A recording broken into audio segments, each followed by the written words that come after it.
Спасибо большое, дорогие коллеги, дорогие друзья. Мои первые слова благодарности Риге, Нилу Ушакову, который вместе с нами все эти 22 года, ну, меньше лет, но 22 форума. Да. Ну и, естественно, Янис Урбанович, который сидит слева от меня. Слева не только по политическим своим убеждениям, но и потому что левая рука, она ближе к сердцу. Янис, спасибо тебе от всей души за то, сколько ты делаешь для того, чтобы мы состоялись. Я подготовил довольно объемный материал, который у вас на столах, «Россия и мир», поэтому, если можно, я, поскольку мне дано всего 10 минут, вот презентация, которая перед вами, я пролистну быстро и остановлюсь только на международных аспектах того, что, с моей точки зрения, кажется очень важным в этот настоящий момент, очень трудный момент, трудное время для наших отношений. Я начну с 11-го слайда. Первые 10, они, в общем, освещены в том письменном докладе, который у каждого из вас лежит на столе. And now I will switch to English because I prepared that in English, so sorry for the other speakers. The new epoch in Russian foreign policy was formulated in 2014 in the new concept of foreign policy prepared by the Ministry of Foreign Affairs and then adopted by the President. And declared vision is to build a new, equitable, polycentric international order and to cooperate in facing the common challenges. Behind these words are the actual priorities and the motivation of the policy, which is to return a world power status to Russia, which it lost during the transition period. That's the common understanding of the elites and of the population. And to strengthen links with non-Western countries, because that's seen as a counterbalance to the advance of the West, ignoring Russian interests. Again, I think this is a consensus of both elites and the larger population. Now, the tactical steps taken between 2012, after re-election of President Putin, and until now, I think I can name as attack as defense. I would argue that I don't see challenges in Russian foreign policy, challenges to Europe at large and the world. It's rather the attempts to respond to real and alleged, sometimes whimsical, challenges coming ad extra from outside, to become less vulnerable to external threats, to curtail the growth of the geopolitical imbalance the way we see it, and to retain room for the European integration anyhow. Even in the midst of the crisis, 2015, 2016, both President and Prime Minister of Russian Federation was saying that the idea of a larger Europe, common economic space, common security space from Lisbon to Vladivostok is still valid. That means that I think that we never lost hope. But since we have what we have, there was a dialogue enforcement from the Russian side. I see it as such in the case of Syria and Ukraine. And any international escalation of confrontation with the West is aimed to ease an isolation of Russia.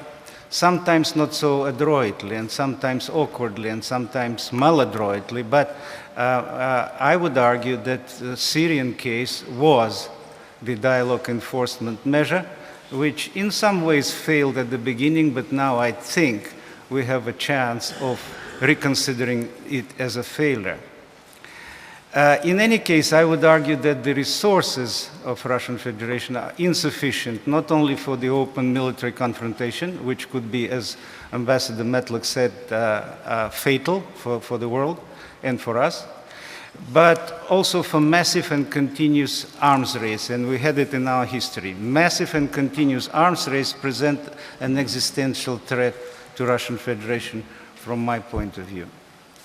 Now, in view of what was said this morning, stumbling blocks here and there and serious confrontation on a number of issues, I think that we can engage by the dialogue in the areas outside of the most acute ones. And the greatest potential resides in the areas making possible to oppose non-traditional security threats that are not so much associated mentally with the Cold War items. Some of them were mentioned this morning already. Terrorism, emergency situation and humanitarian crises, ecological dangers, climate changes, transnational crimes, drug trafficking, illegal financial and economic deals, etc. And I know for sure that even in spite of the showdown between law enforcement agencies of the West and Russia, some of those exchanges are being carried out and are pretty fruitful. And that is less politically charged issues. Having said that, I cannot avoid citing some of the figures which are pretty scary. Between 2007 and 2016, Russian military expenditure grew by 87%. NATO countries, on the other side, first stopped and then started to reverse the trend of decreasing military spending and reaffirmed the goal of minimum 2% GDP on defense and a minimum of 20% to be spent on new equipment. As summarized in the NATO Secretary General 2017 annual report, between 2015 and 2016, defense spending of NATO and Canada increased by $10 billion, which is almost 4% increase, and the EU, the United States, already the biggest military spender globally, the budget of which, military budget of which is larger than the rest of the world, put all together, United States announced plans for 10% increase of its defense budget in fiscal year 2018. So no matter what we say about engaging by dialogue on non-military issues, I would say that we cannot avoid talking about military ones. We have Alexei Arbatov with us in our ranks. He's much more efficient and famous in Russian Federation and elsewhere, expert on those issues. But before he speaks, I would like to enumerate some of the issues which I think are fundamental in the military hardware and disarmament issues. I think that both Euro-Atlantic countries and Russia should check national decisions on new defense acquisitions and deployment against their potential to escalate tensions in Europe and elsewhere. I think that between NATO and Russia, we should observe the commitments of mutual restraint, which are being violated by very close flies and other confrontation in the seas. I think that we should preserve the existing arms control and confidence building agreements, some of which expire dangerously this year and next year. I think we should explore the opportunities for the new arms control agreements, and I think that we should initiate a comprehensive expert discussion, which was already mentioned here, on the conditions of strategic stability in Europe and in transatlantic space. There are a number of dialogues going on by different people, originated in different countries, but today I think that our American colleagues announced that Atlantic Council will be ready to start more structural and institutional dialogue with us.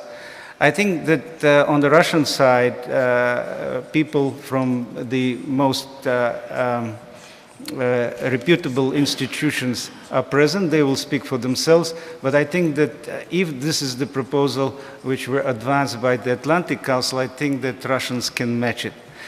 I thank you very much. We remain at your disposal for questions and answers if we have some time for it. And again, thanks Riga for bringing us together one more time. Thank you.